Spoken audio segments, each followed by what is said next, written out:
Hari ini kita masih dalam pembahasan kita tentang 33 bukti kesetiaan Tuhan dalam kehidupan kita. Sama-sama bilang sama saya, kesetiaan Tuhan saya sungguh sangat terbukti. Amin. Nah, hari ini secara khusus kita akan membahas salah satu bukti kesetiaan Tuhan. Dia menjamin hari depan kita. Sama-sama bilang, hari depan saya terjamin.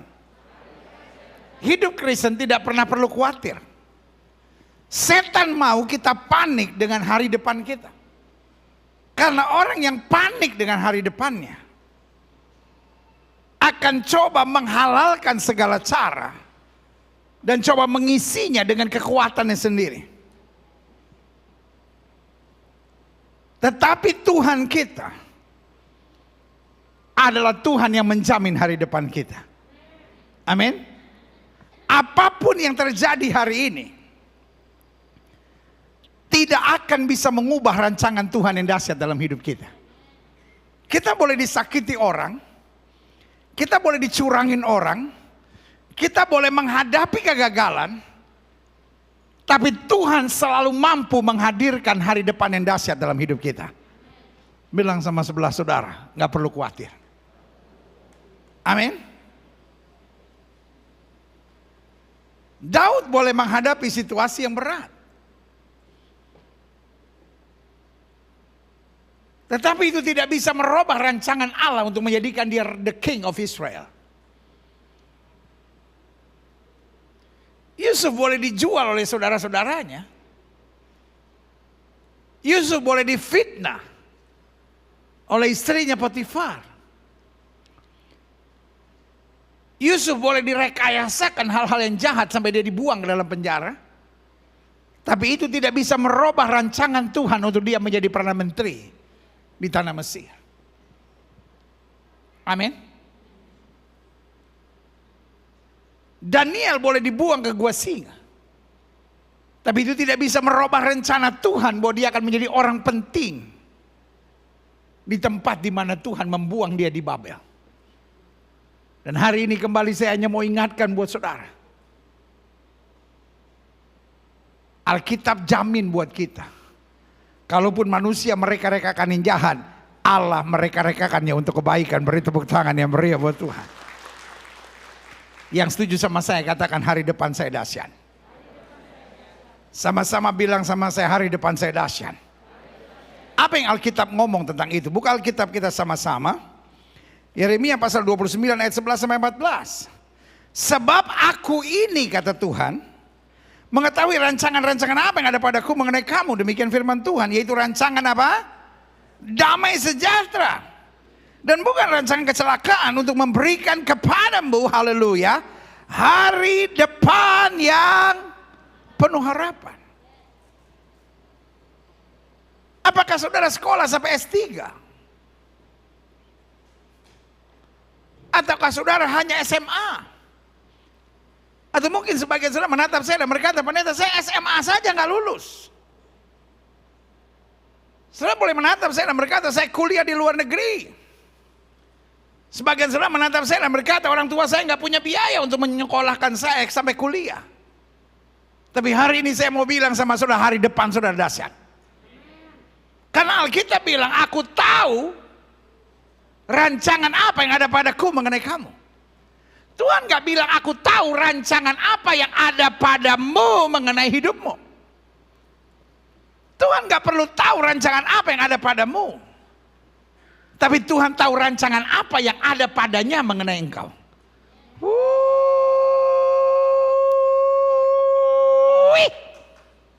Yeah. Allah merancangkan hal-hal yang dahsyat dalam hidup kita. Amin. Dan rancangan itu bernama damai sejahtera, untuk mendatangkan hari depan yang penuh harapan, kata Alkitab. Dalam Alkitab bahasa Inggris disebut predestined. Dia sudah menetapkan sebelum segala sesuatunya terjadi. Dalam Alkitab bahasa Arab dikatakan Allah sudah mentakdirkan kita hari depan yang penuh harapan. Ada orang tanya sama saya, pendeta, orang Kristen percaya takdir enggak? Saya percaya takdir. Karena Alkitab ngomong tentang takdir. Saya ditakdirkan untuk memiliki hari depan yang penuh harapan. takdir yang kita percaya berbeda dengan takdir yang orang dunia percaya. Orang dunia percaya takdir yang aneh-aneh. Ya gimana ya pendeta? Saya juga tahu pendeta kawin cerai nggak boleh. Tapi siapa sih yang bisa ngelawan takdir? Kalau saya ditakdirkan untuk kawin cerai, saya mau bikin apa? Itu bukan takdir, genit. Aduh pendeta, siapa sih wanita yang pengen jadi istri piaraan pendeta? Saya juga nggak pengen pendeta. Tapi kalau takdir saya memang udah begitu, yang saya mau ngelawan gimana pendeta? Itu bukan takdir, itu namanya pelakor. Ya kor ya? Iya kan? Ada orang-orang yang bilang, ya pendeta, siapa sih yang mau hamil di luar nikah pendeta? Tapi kalau memang kita ditakdirkan untuk hamil di luar nikah, yang mau bikin apa? Itu bukan takdir, ngaco.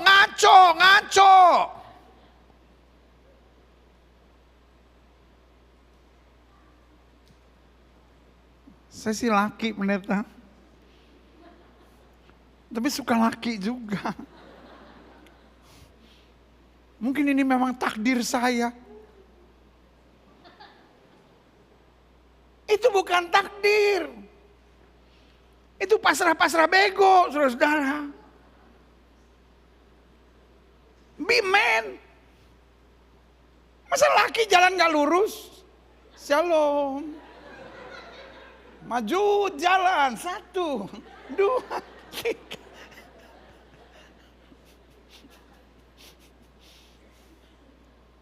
No, takdir Tuhan, engkau memiliki hari depan yang penuh harapan. Amin. Coba lihat, dan bukan hanya sampai di situ, bahkan coba lihat selanjutnya dikatakan ayat 12.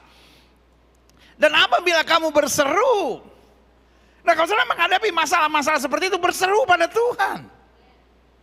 Amin. Saudara mungkin ada masalah dengan suami, saudara ada masalah. Kenapa saya laki dan tertarik sama laki? Kenapa saya perempuan tertarik sama perempuan? Kenapa saya laki pengen jadi perempuan? Kenapa saya perempuan pengen jadi laki? Saudara gue yang kasih dalam Tuhan, problem seperti itu, it's normal.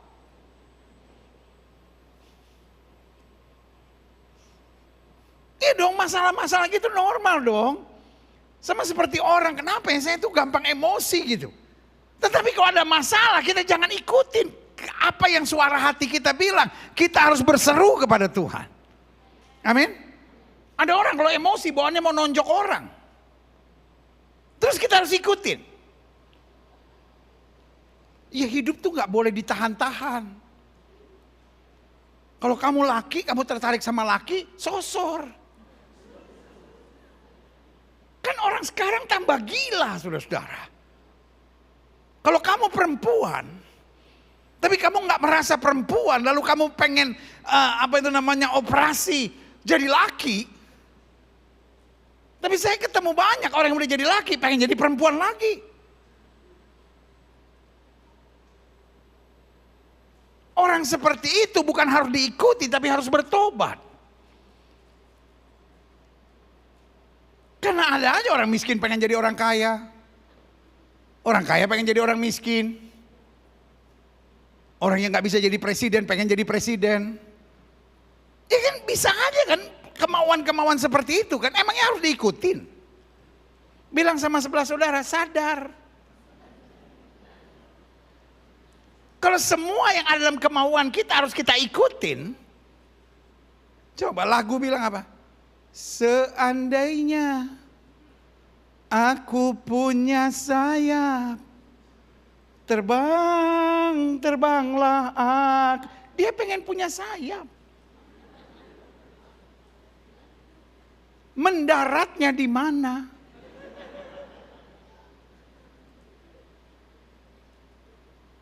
Dunia lama-lama tambah gila, saudara-saudara. Karena apapun dorongan di hati katanya harus diwujudkan. Tapi ayat ini bilang Tuhan punya rancangan yang luar biasa buat setiap kita. Jadi kalau ada yang gak beres dalam hidup kita, kita bukan harus ikuti, tapi kita harus berseru kepada Tuhan. Kadang-kadang saudara lagi dendam sama orang, hati saudara bilang udah bunuh aja. Terus pertanyaan saya, jadi kalau ada dorongan untuk bunuh orang, kita harus bunuh? No. Kita harus berseru kepada Tuhan. Sama-sama bilang sama saya harus berseru kepada Tuhan. Dan coba lihat ayat ini bilang apa. Dan apabila kamu berseru dan datang untuk berdoa kepadaku, aku akan mendengarkan kamu. Makanya Alkitab bilang, kamu gak dapat apa-apa karena kamu tidak berdoa. Ayat 13. Dan apabila kamu mencari aku, bukan hanya untuk mencari keuntungan, mencari kesenangan, mencari kenikmatan, mencari apa saja yang saya mau harus terjadi, tapi mencari Tuhan, kamu akan menemukan Tuhan, akan menemukan aku. Bahkan apabila kamu menanyakan aku dengan segenap hati, ayat 14 bilang apa? Aku akan memberi kamu menemukan aku, demikian firman Tuhan. Dan aku akan apa? Kalau kita paksakan yang kita mau, kita akan jadi tambah liar, tambah gila. Tapi kalau kita mencari Tuhan, kita lagi sakit hati, kita lagi dendam, kita lagi punya keinginan yang aneh-aneh, kita mencari Tuhan, dikatakan apa? Dan Tuhan akan apa? Memulihkan keadaanmu. Wow. Dan akan mengumpulkan kamu dari antara segala bangsa dan dari segala tempat kemana kamu telah kucerai beraikan. Demikian firman Tuhan. Dan aku akan mengembalikan kamu ke tempat yang dari mana aku telah membuang kamu. He is a loving father. Sama-sama bilang sama saya, Tuhan saya Bapa yang baik. Tapi karena dia Bapa yang baik, dia punya target yang besar dalam hidup kita. Dan untuk target yang besar, dia harus proses hidup kita. Sama-sama bilang sama saya, proses. Sehingga ketika kita disakiti orang, ketika kita dilukai, ketika kita menghadapi kegagalan, ketika kita menghadapi keadaan yang tidak menyenangkan, itu semua bukan bagian dari hukuman Tuhan, itu semua bukan bagian dari Tuhan tidak menolong kita, tapi itu semua bagian dari proses untuk kita memiliki hari depan yang penuh harapan. Yang setuju katakan amin. Jelas sampai di sini? Tetapi semuanya itu tidak akan pernah merubah hari depan yang penuh harapan yang akan kita terima dalam anugerahnya. Coba lihat selanjutnya, klik. Amsal 23:18 bilang, karena masa depan sungguh ada dan harapanmu tidak akan hilang. Sama-sama bilang sama saya, masa depan sungguh ada dan harapanku tidak akan hilang. Salah satu strategi iblis, intimidasinya dalam hidup kita. Dia mengintimidasi kita untuk berpikir percuma apa yang kita kerjakan. Iblis mau kita berpikir, saya sebagai istri ngalah percuma pendeta, ujung-ujungnya juga rumah tangga saya nggak mungkin dipulihkan. Saya sebagai orang tua berjuang untuk mendidik anak-anak saya pendeta. Percuma pendeta, anak sekarang memang dasarnya ada roh pemberontakan.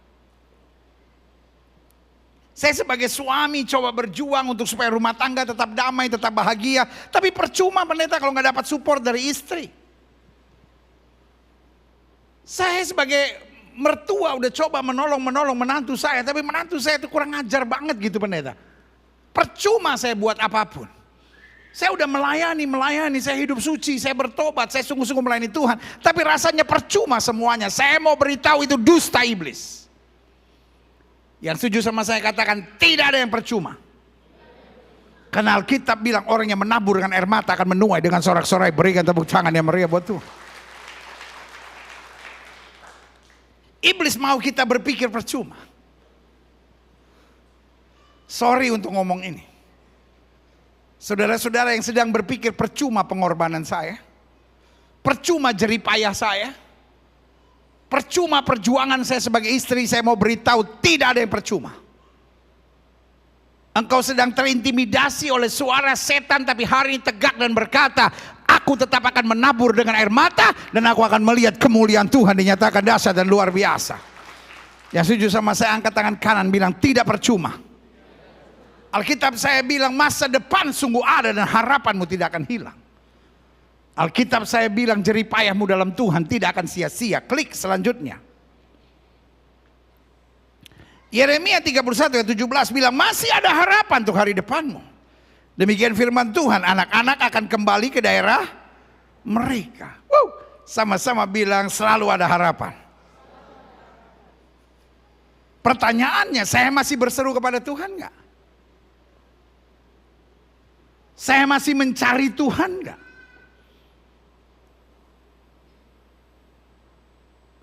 Iblis sedang mau berbisik kepada saya dan berkata percuma. Waktu Yusuf dibuang ke penjara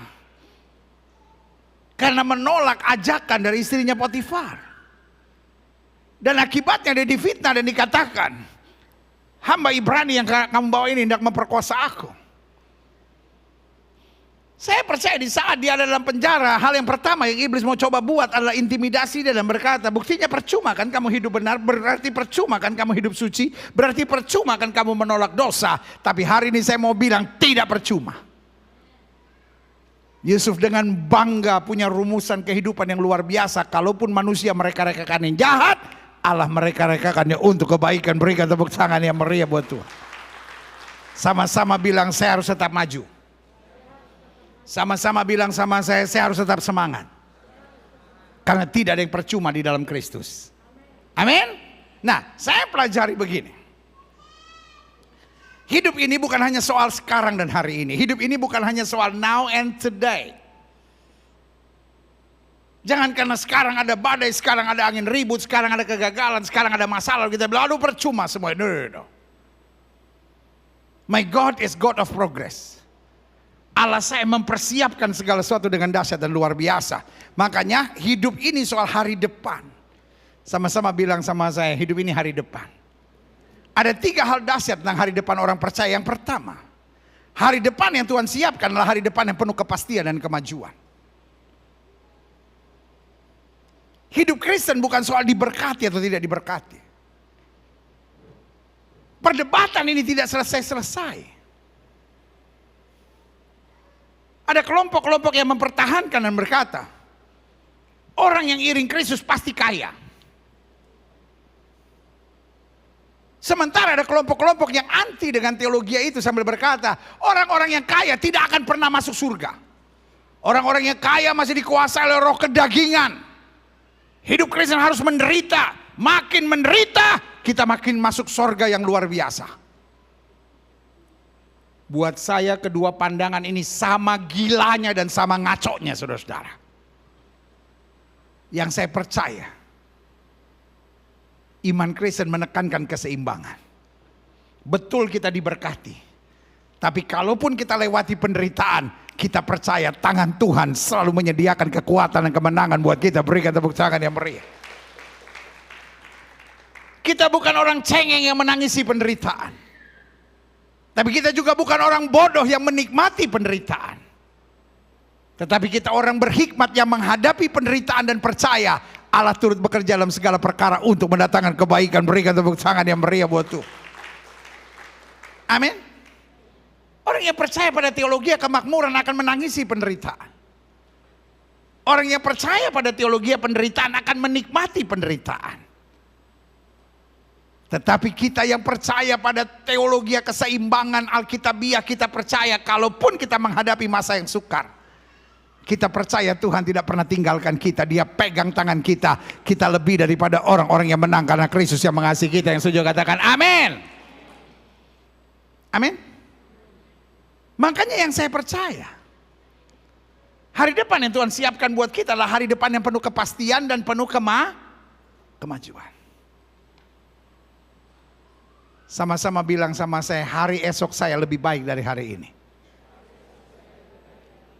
Saya nggak mau tahu siapa yang menjahati saudara. Saya nggak mau tahu badai apa yang sedang kau hadapi. Tapi hari depanmu pasti lebih baik dari hari ini. Iman kita lebih tangguh. Pengalaman kita dengan Tuhan lebih dalam. Hidup kita makin dewasa. Hidup kita makin dipenuhi dengan kuasa Tuhan. Kita makin berjalan dengan hikmat. Dan kita makin hari makin berkenan kepada Tuhan. Yang setuju katakan amin. Sama-sama bilang saya harus lebih maju. Gak apa-apa kita menghadapi badai. Tapi badai membuat kita lebih maju. Gak apa-apa kita menghadapi hal-hal yang menyakitkan. Gak apa-apa kita disakiti dan dikecewakan orang. Tapi semuanya membuat kita lebih maju. Kalau karena kita dikecewakan orang, kita makin dendam. Kita makin kepahitan. Kita makin keluar dari pelayanan. Something is wrong with you. Bartimeus adalah pengemis buta. Dia disakiti, dia dikecewakan. Orang banyak suruh dia diam. Tapi izinkan saya jelaskan apa yang Alkitab katakan. Dia berteriak lebih keras lagi.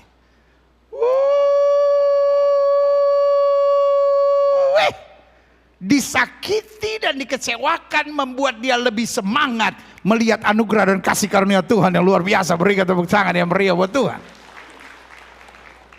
What is the measurement? Apa ukurannya? Kalau karena masalah kau akhirnya meninggalkan pelayanan. Kalau karena masalah kau akhirnya berhenti berdoa. Kalau karena masalah akhirnya kau banyak mengeluh dan bersungut-sungut. Berarti iblis sedang menang atas kehidupan saudara. Tetapi ketika di tengah masalah kita makin cari Tuhan. Di tengah masalah kita makin tetap semangat melayani Tuhan. Itu artinya pekerjaan Tuhan sedang semakin nyata dalam hidup saudara. Haleluya. Yang kedua saya pelajari. Hari depan apa yang Tuhan siapkan buat kita? Hari depan yang penuh damai sejahtera. Ada banyak orang bilang, lo bagaimana saya bisa damai sejahtera? Saya masih tinggal di rumah kontrakan. Setiap tagihan datang bagaimana bisa damai sejahtera? Pendeta deg-degan. Izinkan saya menjelaskan buat saudara. Damai sejahtera tidak ada hubungannya dengan apa yang saya miliki. Kalau karena apa yang saya miliki baru saya damai sejahtera, saya beri nama kita hanya orang duniawi. Tapi damai sejahtera berhubungan dengan respons kita dalam menghadapi segala perkara. Sama-sama bilang sama saya, damai sejahtera tidak ada hubungannya dengan apa yang saya miliki. Tapi damai sejahtera berhubungan dengan respons saya menghadapi segala perkara. Bukankah Yesus meresponi dengan tepat segala tekanan yang terjadi dalam kehidupannya ketika di kayu salib? Orang berteriak, salibkan dia, salibkan dia. Tentara Romawi ambil cambuk dan mencambuk Yesus. Tapi respon Yesus adalah ampunilah mereka sebab mereka tidak tahu apa yang mereka perbuat.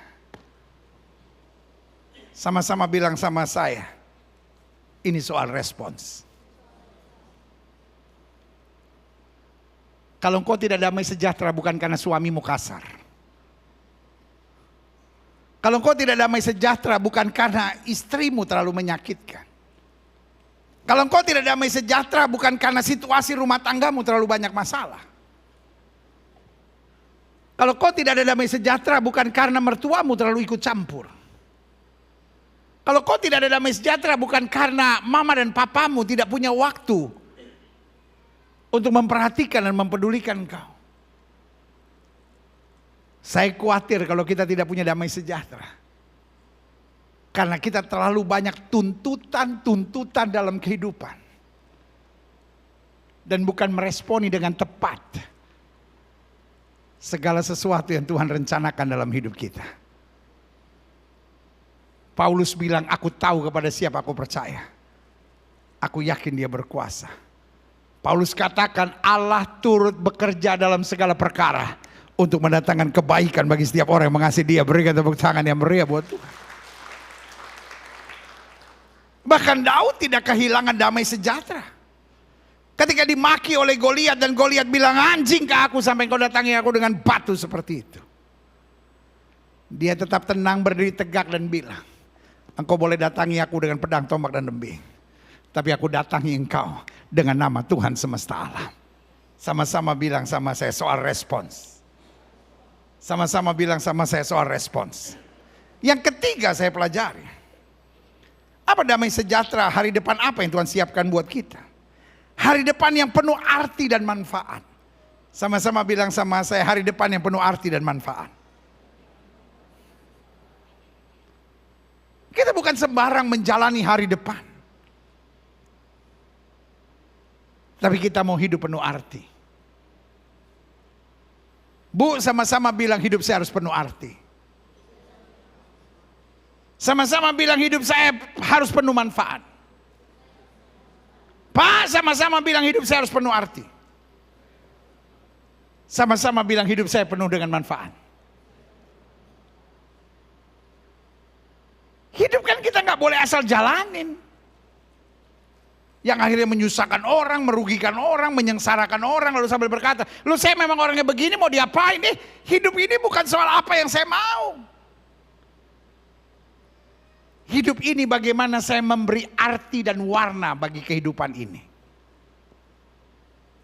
Itulah hari depan yang Tuhan mau. Makanya Daud bilang, kejadianku dahsyat dan ajaib. Jiwaku benar-benar menyadarinya. Setuju, katakan amin.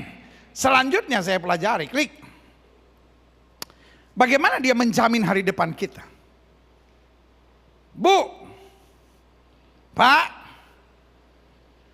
saya mau tanya bagaimana engkau menjamin hari depan anak-anakmu? Sebagian berkata saya belikan rumah buat dia. Saya belikan mobil buat dia. Saya siapkan asuransi pendidikan buat dia. Saya siapkan asuransi hari depan buat dia. Pertanyaan saya, kalau engkau udah siapkan seperti itu buat anak-anakmu, anak-anakmu hari depannya pasti bahagia enggak? Belum tentu. Kalau engkau tidak persiapkan imannya dengan betul, jangan-jangan dia jatuh dengan narkoba, habis semuanya. Dia nggak sekolah, dia judi, dia hidup kacau. Tapi sebagian berkata, pendeta, boro-boro saya beliin mobil dan rumah buat dia, saya aja rumah kontrak. Boro-boro saya persiapkan rumah sama mobil buat anak saya. Saya cuma ajar satu hal sama anak saya. Takut akan Tuhan dan hidup menghormati orang. Pertanyaan saya, anak sudah pasti sengsara enggak? Belum tentu. Kadangkala justru hari depannya bisa jauh lebih cemerlang dari orang yang sudah dipersiapkan segalanya. Siapa yang setuju sama saya? Karena saudaraku yang kasih dalam Tuhan, mempersiapkan hari depan tidak selamanya hanya dengan hitungan logika. Kenapa Tuhan jamin bahwa hari depan kita penuh harapan? Saya coba selidiki bagaimana Tuhan mempersiapkan hari depan yang penuh harapan. Yang pertama, Dia menjamin hari depan kita dengan melatih kedewasaan kita. Karena persoalan yang paling krusial dalam hidup ini adalah sifat kekanak-kanakan. Bilang sama sebelah saudara, lu jangan kekanak-kanakan. Orang yang punya sifat kekanak-kanakan dimanapun selalu troublemaker. Makanya selalu saya bilang, kalau masih bersifat kekanak-kanakan jangan pacaran. Piara anjing saja saudara-saudara. Lu mau lari-lari sama anjing, lu mau beguling-beguling sama anjing, silahkan.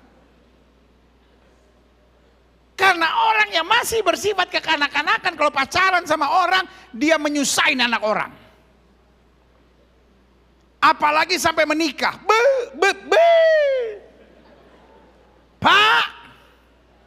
Pak, coba bapak-bapak yang punya istri kekanak-kanakan maju ke depan, Pak. Bersaksi betapa menderitanya hidup saudara. Satu-satunya hal baik dari orang yang punya istri kekanak-kanakan adalah dia selalu awet muda. Karena belum umur 50 pasti mati. Nggak usah ketawa Pak, banyak doa Pak. Bu, jangan ketawa Bu, bentar lagi janda lu. Darah Yesus.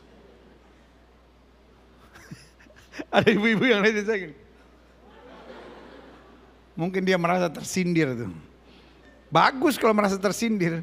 Ada orang yang udah kekanak-kanakan gak tersindir malah ketawa. Hatinya dari kardus kali itu.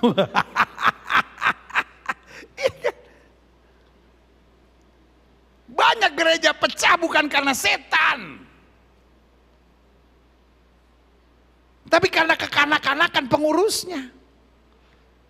Apa-apa berantem, apa-apa tersinggung, apa-apa ngotot, apa-apa dibikin ribet gitu. Makanya Paulus bilang, kamu sudah mulai dengan roh, jangan kamu mengakhiri dengan daging. Banyak persahabatan pecah, kenapa? Karena kekanak-kanakan. Banyak organisasi pecah kenapa? Kekanak-kanakan. Banyak bisnis, banyak usaha, mulainya udah bagus. Tapi sifatnya kekanak-kanakan. Wah, mau merampas, nuntut, memaksakan kehendak. Ujung-ujungnya hancur. I'm your pastor, I love you so much. Saya gembala saudara, saya cinta saudara. Saya cuma sarankan sama saudara. Kalau saudara mau membangun bisnis, saudara mau membangun usaha, jangan hanya mikirin modal. Kalau proposalmu bagus, modal bisa Tuhan kirimkan buat hidup saudara. Jangan karena wah dia punya modal, tapi orangnya kekanak-kanakan, nggak kemana-mana. Kecuali saudara mau bikin TK.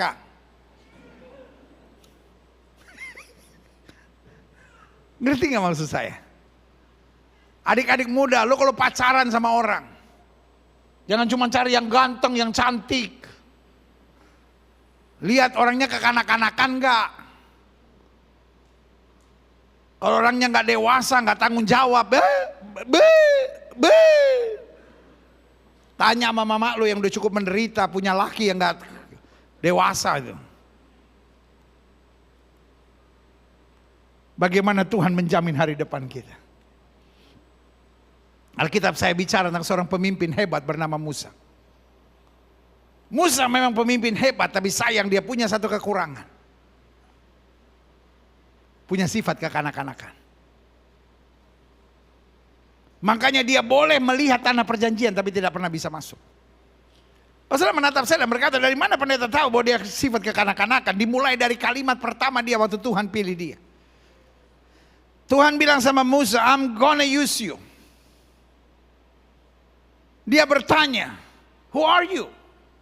Lalu Tuhan jawab, Ehye Asher Ehye, aku adalah aku, ego eimi, I am that I am. Lalu kemudian Musa bilang begini sama Tuhan, do not use me, jangan pakai aku.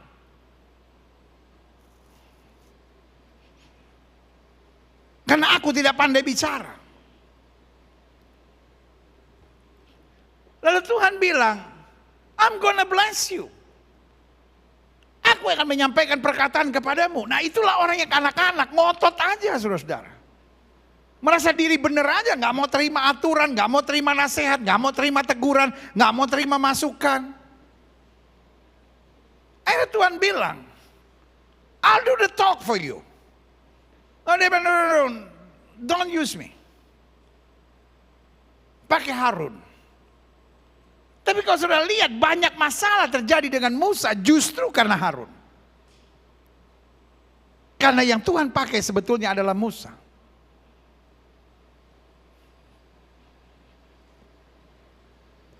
Lalu kemudian Tuhan bawa dia pada sebuah pengalaman yang dahsyat. Tuhan bilang sama dia, kamu naik ke Gunung Sinai.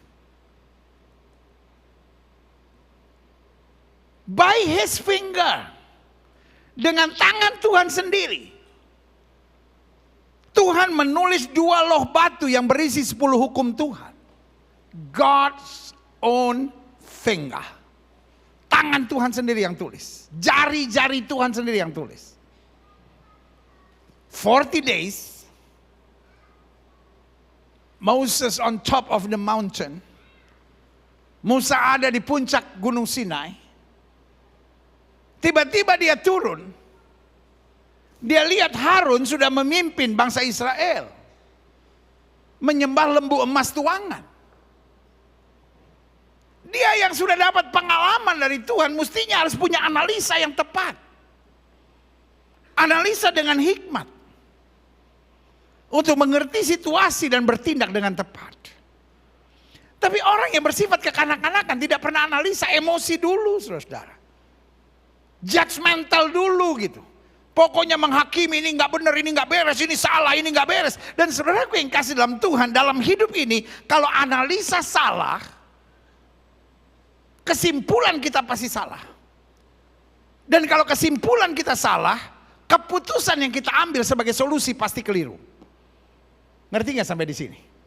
Sama-sama bilang sama saya, kalau analisa salah, kesimpulan salah. Dan kalau kesimpulan salah, solusinya pasti ngaco. Iya kan? Oh, masalah rumah tangga ini terjadi karena istri saya nggak peduli sama saya. Kesimpulannya, mungkin ada orang lain yang lebih peduli sama saya. Solusinya, selingkuh. Gak usah ketawa Pak, sadar. Orangnya kekanak-kanakan, tidak mau menganalisa secara hikmat Tuhan. Dan akhirnya solusi terakhir, you know what happened? Sesuatu yang begitu berharga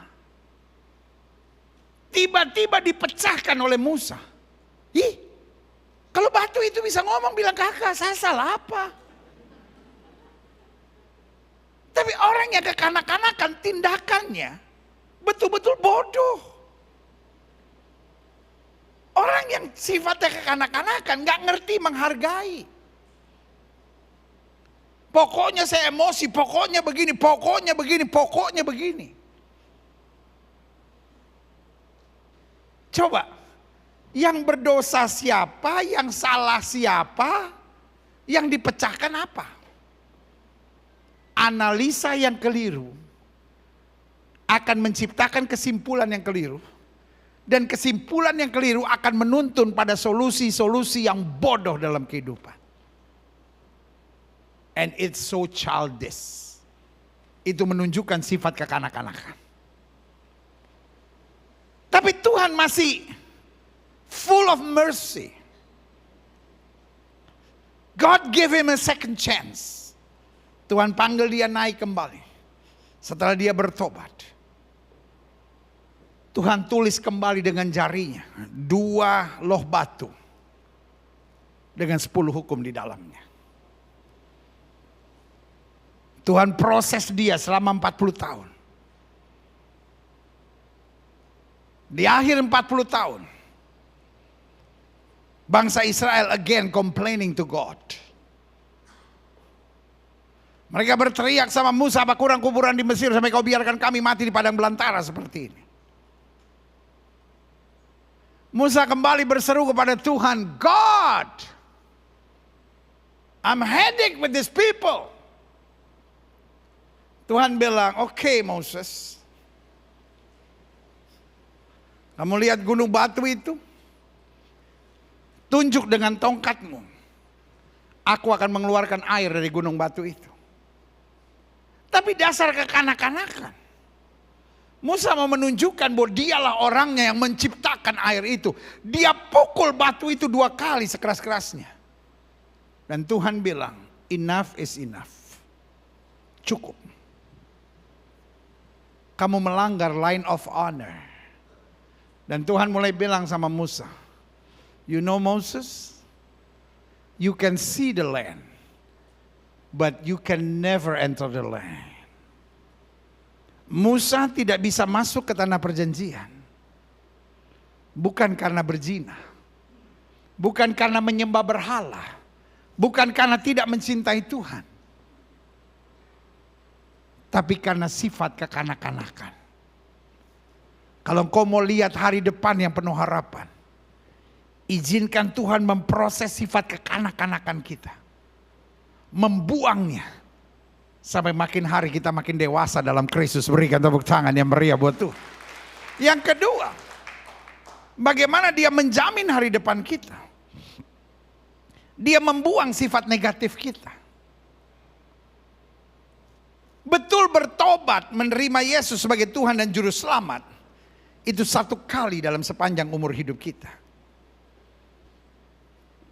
Tapi bertobat dalam arti kata membersihkan hidup kita supaya makin layak, makin berkenan kepada Tuhan. Itu perlu tiap hari dalam keseharian langkah kita bersama Yesus. Amin. Karena orang yang sudah bertobat bukan berarti harus sempurna. Pertobatan bukanlah garis akhir. Tapi pertobatan adalah garis start. Untuk kita makin hari makin disempurnakan oleh Kristus. Kadangkala yang membuat kita tidak bahagia bukan karena Tuhan tidak buat mujizat. Yang membuat kita tidak bahagia bukan karena setan sedang menyerang. Tapi kadangkala yang membuat kita tidak bahagia Karena masih banyak sifat dan karakter yang masih menghambat rencana Tuhan yang besar dalam hidup kita. Kita masih egois, kita masih gampang tersinggung, kita masih serakah, kita masih kepala batu. Dan Alkitab berkata, anggur yang baru tidak bisa disimpan dalam kirbat yang lama. Alkitab saya bilang yang lama sudah berlalu, yang baru sudah terbit. Makanya Alkitab saya bilang, pohon yang tidak berbuah dipotongnya, tapi pohon yang berbuah dibersihkannya. Supaya semakin hari kita semakin siap berbuah lebih lebat. Tanya sama sebelah saudara, siap dibersihkan? Sama-sama tanya, siap dibersihkan? Alkitab bilang kamu sudah bersih oleh setiap firman. Waktu kita terima firman, firman harus mengubahkan hidup kita. Makin hari makin lebih sabar. Makin hari makin bisa berkata-kata membangun. Makin hari makin jadi berkat.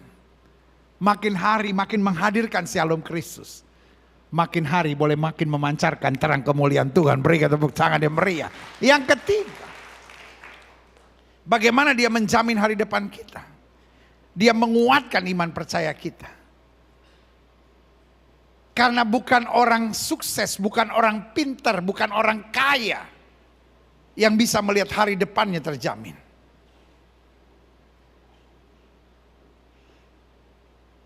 Engkau boleh mempersiapkan apapun untuk hari depanmu, belum tentu hari depanmu terjamin. Saya ketemu orang-orang yang bisa bilang bahwa harta kekayaan saya tidak habis oleh 7 turunan. Tapi borok-borok 7 turunan. Dianya belum mati aja hidupnya udah sengsara. Saya ketemu orang-orang yang berpikir harta kekayaan keluarganya gak mungkin habis sampai 7 turunan. Baru sampai anaknya tiba-tiba hutangnya udah gak karu-karuan. Jawabannya, kekuatan apapun yang kita bangun, itu tidak bisa menjamin hari depan kita. Yang bisa menjamin hari depan kita kalau kita hidup dengan iman. Saya percaya anak Tuhan harus pakai otak. Saya percaya anak Tuhan harus pakai logika. Saya bukan kelompok hamba Tuhan yang berkata, saudara-saudara kita harus pakai iman. Jangan pakai otak, jangan pakai logika. Emangnya otak diciptakan setan, saudara-saudara. Pakai otak yang betul. Pakai perhitungan logika dengan betul. Tapi sebagai hamba Allah saya hanya mau bilang, otak dan logika ada batasnya. Apa yang bisa dan mungkin saya kerjakan, saya harus mengerjakannya dengan bertanggung jawab. Tapi apa yang tidak mungkin dan tidak bisa saya lakukan, saya beriman bahwa tidak pernah orang benar dikecewakan dan dipermalukan. Tuhan berikan tepuk tangan yang meriah buat Tuhan. Banyak hal yang kita belum pasti. Tapi satu yang kita pasti, setiap hari ada berkat dan mujizat Tuhan yang sempurna. Yang setuju sama saya katakan, setiap hari ada berkat dan mujizat Tuhan yang sempurna. Siapa yang setuju sama saya? Sambil angkat tangan bilang, setiap hari saya percaya ada berkat dan mujizat Tuhan yang sempurna. Berikan tepuk tangan yang meriah buat Tuhan. Saya nggak mau tahu orang mau bikin pengajaran apa. Orang akan bilang, oh nggak ada itu, apa itu yang ngajarin berkat mujizat, itu pengajaran-pengajaran sampah. Biarin mau sampah apapun. Saya berpegang pada firman Tuhan. Firman Tuhan bilang kasih setia Tuhan selalu baru tiap pagi. Apa artinya baru? Artinya ada berkat, ada mujizat, ada sesuatu yang dahsyat yang Tuhan mau kerjakan buat hidup kita. Yang setuju katakan amin. Karena kalau kita mengerti maksud Tuhan, apa yang tidak pernah kita pikirkan itu yang Tuhan sediakan. Haleluya. Yang terakhir, saya undang pemain musik maju ke depan. Bagaimana dia menjamin hari depan kita? Dia melatih kedewasaan kita. Dia membuang sifat negatif kita. Dia kuatkan iman percaya kita. Dia bangun sikap dapat dipercaya. Amin. Seandainya saudara punya 2 pembantu, Satu pinter, tapi nggak bisa dipercaya. Satu lagi nggak pinter, tapi bisa dipercaya. Kalau saudara harus memilih salah satu daripadanya, mana yang kau pilih? Yang bisa dipercaya. Orang bodoh masih bisa diajar. Tapi orang kalau dasarnya nggak bisa dipercaya, susah memiliki hari depan yang cemerlang. Ada banyak orang yang saking pintarnya bisa membodoh-bodohi orang. Saya berdoa buat jemaat yang olehnya Tuhan percayakan untuk saya gembalakan, baik yang ada di gereja maupun di rumah masing-masing. Pastikan jadi orang yang bisa dipercaya. Pak, bisa dipercaya sama istri, Pak? Gak ada amin. Pak, bisa dipercaya sama istri, Pak? Lumayan 3 orang bilang amin. Pak, bisa dipercaya sama istri, Pak? Bu, minimal bisa dipercaya sama suami, Bu. Amin. Karyawan-karyawan, pemimpin-pemimpin, adik-adik muda, belajar integritas hidup yang bisa dipercaya. Orang pintar bisa gagal, orang hebat bisa jatuh, tapi orang yang bisa dipercaya, dimanapun ditempatkan Tuhan, selalu akan naik tinggi ke atas, menyatakan kemuliaan Kristus. Berikan tepuk tangan yang meriah. Saya undang kita semua bangkit berdiri. Kau Allah yang besar, ajaib dan mulia. Katakan kau Yesus. Kau Yesus yang selalu membuatku terpesona. Amin. Segala pujian Bagimu ya Tuhan. Engkau yang menjamin hari depanku. Hanya kau yang layak.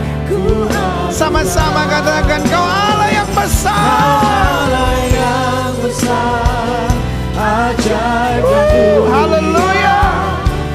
Kau Yesus yang selalu membuatku terpesona. Segala pujian bagimu ya Tuhan.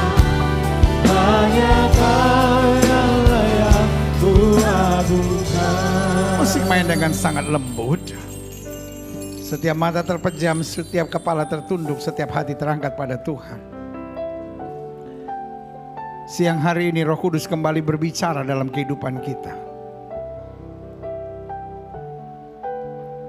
Bahwa Dia sedang mempersiapkan hari depan yang penuh harapan buat kita. Masakan kita melayani Tuhan yang besar, Tuhan yang dahsyat, dan Tuhan yang luar biasa, tapi apa-apa kita tetap khawatir. Apa-apa tetap kita panik, apa-apa kita tetap stres. Tidakkah kau tahu bahwa Allahmu itu dahsyat dan luar biasa? Ini waktumu bukan hanya sekedar untuk sadar, tapi ini waktumu untuk bertobat. Dan menyadari hari depanku dahsyat, hari depanku luar biasa, hari depanku diberkati. Jika itu doamu, taruh tangan kananmu di dada. Tuhan izinkan banyak persoalan dalam hidupmu. Karena Tuhan menyiapkan peningkatan-peningkatan yang luar biasa. Tuhan mau bawa hari depan yang penuh dengan damai sejahtera. Damai sejahtera bukan soal apa yang kau mampu rebut dalam hidup ini. Tapi bagaimana kau bereaksi dengan tepat akan rencana Tuhan yang besar dalam hidupmu. Sehingga hidupmu memberi arti dan manfaat. Jika itu doamu, taruh tangan kananmu di dada. Sorry untuk bilang ini. Tuhan memang mempersiapkan hari depan yang penuh harapan. Tapi kadangkala persoalan kita terlalu kekanak-kanakan. Kita gampang memaksakan kehendak.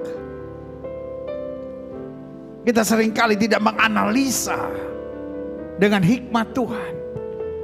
Kita just judgmental gitu. Kita hanya menghakimi. Hanya untuk membenarkan diri kita sendiri.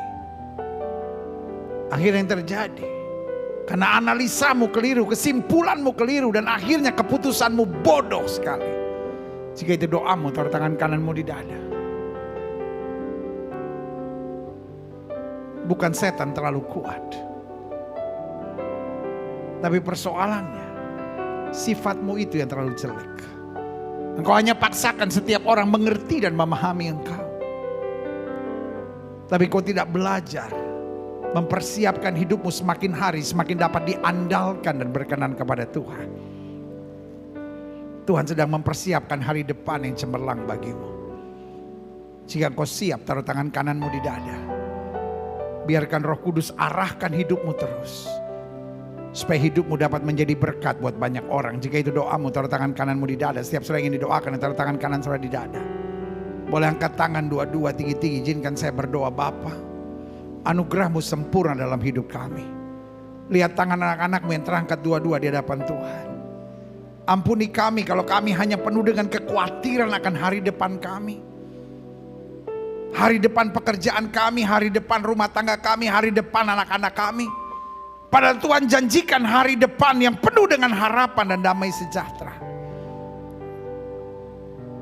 Kami mengerti iblis pengennya kami khawatir, supaya kami tidak fokus pada karunia Allah, kami tidak fokus pada jiwa-jiwa, kami tidak fokus untuk melakukan kehendak Allah.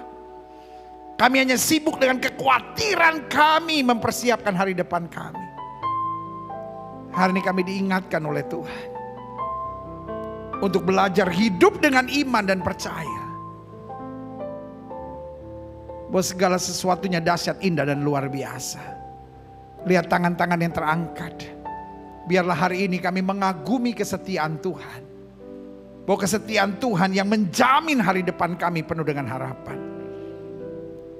Bantu kami terus untuk hidup dengan iman, hidup dengan syukur, hidup jadi berkat, hidup tidak nyusahkan orang, tapi hidup memberi arti dan manfaat buat orang di sekitar kami. Kami gak mau jadi orang yang justru membuat tekanan-tekanan buat orang sekitar kami, tapi pastikan kami untuk membawa damai dimanapun Tuhan tempatkan. Ya Roh Kudus terus berbicara dalam hidup kami. Buang hati kekanak-kanakan yang membuat kami merasa selalu yang benar dan tidak pernah mau mendengar nasihat. Bahkan tidak mau menerima kebenaran firman-Mu untuk merubah hidup kami. Terima kasih ya Roh Kudus. Hamba juga doa buat yang sakit Allah. Karena hamba percaya kesembuhanlah hak mutlak kami sebagai orang percaya. Setiap saudara yang sakit dengar firman Tuhan. Alkitab berkata tanda-tanda ini akan menyertai orang percaya bahwa mereka akan tumpang tangan buat yang sakit dan yang sakit akan disembuhkan. Jika kau sakit dan kau percaya kuasa kesembuhan Tuhan, dengan iman letakkan tangan kananmu di bagian tubuh yang sakit dan kita doa. Bapa, janjimu ya dan amin itu kami percaya. Firman-Mu berkata orang percaya akan tumpang tangan buat yang sakit dan yang sakit akan disembuhkan. Dengan iman kami praktekkan firman Tuhan ini.